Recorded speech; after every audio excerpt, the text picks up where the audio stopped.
नमस्कार. आता पुढचा आपला हाऊस एक्सपेन्सेसचा जो मोठा वाटा असतो तो असतो मेडिसिन्स, राईट, मेडिसिन्स किंवा hospitals, surprise expenses.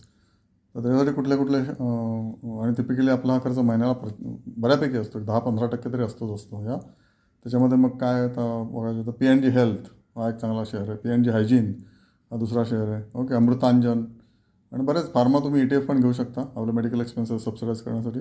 Pharma ETF पण अजूनही तसा वरती गेलेला नाही आहे, अजून भरपूरच त्याला स्कोप आहे.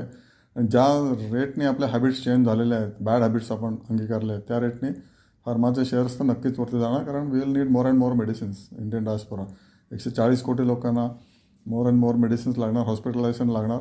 पहिल्यांदा मेडिसिन, त्याच्यानंतर हॉस्पिटलायझेशन. ही ट्रेन आहे, कारण आपण व्यायाम करत नाही. व्यायाम केला ते सगळं खर्च तुम्ही वाचवू शकता.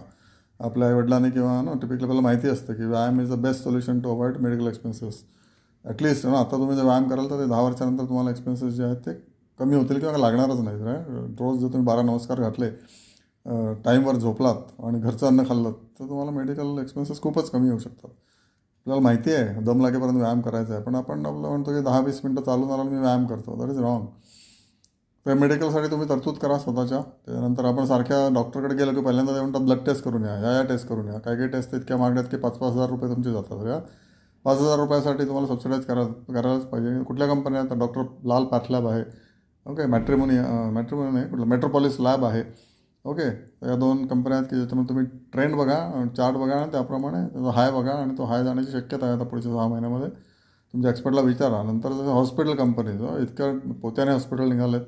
त्याच्यामध्ये Apollo hospital has a top billing, पण आता खूप वरती आहे. मग हॉस्पिटल शेअर्स आत्ता काय घ्यायचं पॉईंट नाही, कारण आता सगळेच ते वरती गेलेले आहेत. पण ते चांगले शेअर्स नेहमी वरतीच असतात, कारण त्यांची इयर ऑन इयर ग्रोथ आहे. हॉस्पिटल बेड्स एवढे वाढत आहेत इयर ऑन इयर, आणि प्रत्येक बेडला त्यांना टार्गेट असतं की एवढं प्रॉफिट मिळालंच पाहिजे. So no wonder, no brainer की हॉस्पिटलचे शेअर नेहमीच प्रॉफिटमध्ये राहणार म्हणून.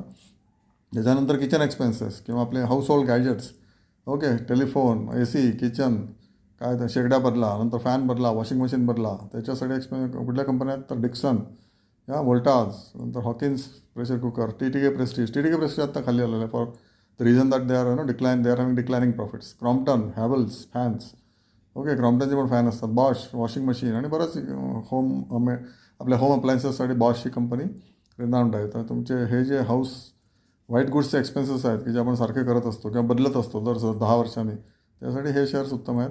बघा, विचार करा तुमच्या. आणि हे सगळं आपल्याला नेसेसरी खर्च आहेत, राईट. हे काही वायफळ खर्च नाहीत. वायफळ खर्चासाठी पुढचा video, okay. Thank you so much. बघा तुम्हाला पटतं आहे का, आणि एक्सपर्टला विचारा आणि ॲक्शन घ्या. सबसिडाईज करा मंथली बिल तुमचं. थँक्यू.